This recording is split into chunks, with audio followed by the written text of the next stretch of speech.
Hare Krishna. To best work with the mind, first work on the mind. Whenever we use any tool, any gadget, we know that it requires some basic maintenance. And if that basic maintenance has not been done, then it doesn't function as well, and even to make it function at a basic level takes more trouble and time. So at a very simple level, if we are using an axe, then the axe has to be used for cutting, but it cannot cut if it has become blunted, and so it needs to be sharpened. And the same applies not just to the external devices that we use, but also to our internal mechanism, that is the mind. The mind is also like a device. It is a psychological device that we use for interfacing with the world.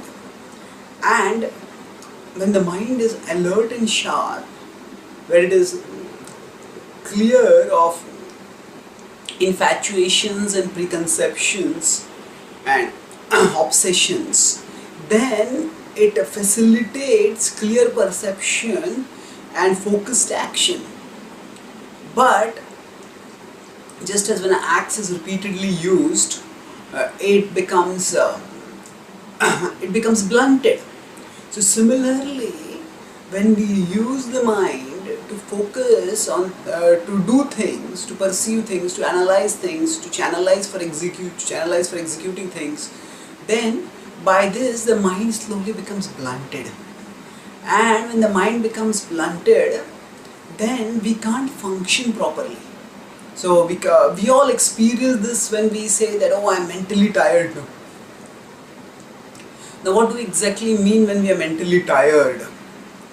It's simply, mental tiredness is not exactly like physical tiredness, wherein we need to work on taking some food for rejuvenating ourselves physically.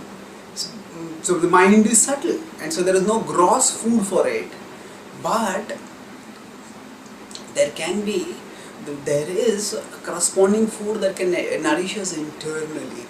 Or instead of the food metaphor, going back to the axe metaphor, we can say that we need something to sharpen our mental axis and that sharpening is actually connection with a higher reality, is meditation on a higher reality. In fact, the higher the reality, the quicker is the sharpening that happens. Because essentially when we say the mind becomes blunt, what does it mean? It means that it gets caught in one thing without being able to see the connection of that thing with other things, and it doesn't move nimbly from that one thing to the next thing.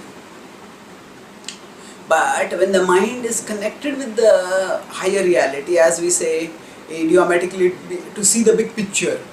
So to be able to see the big picture in small things, we need to focus on seeing the big picture primarily for some time. So when meditation centered on remembrance of Krishna is what enables us to to see the big picture, in fact to see the biggest picture, to see the highest reality. The highest reality is of course Krishna.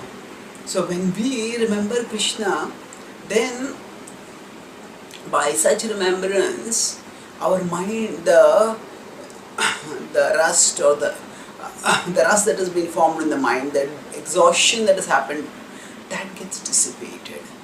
And that's why to best work with the mind, we need to first work on the mind. The Bhagavad-gita talks about various measures for dealing with the mind, but one of the most consistent recommendations that it gives throughout is to fix the mind in Krishna. It says that, that's why the Bhagavad-gita talks about how manmana bhav madbhakto madhyaji mam namaskuri mam evaishyasi yuktvaivam atmanam matparayana. So with your whole and soul dedicated to me, you will come to me, Krishna says. When we fix the mind on him. So by fixing the mind on Krishna, we not only attain Krishna as the ultimate destination, but we stay connected with Krishna even during our transition, during our journey towards that destination. And that way our mind stays sharpened, and that way we can always stay focused, alert, focused and productive. So every day when we start off, if we begin the day by working first on the mind, clearing the mental cobwebs and clearing ourselves of the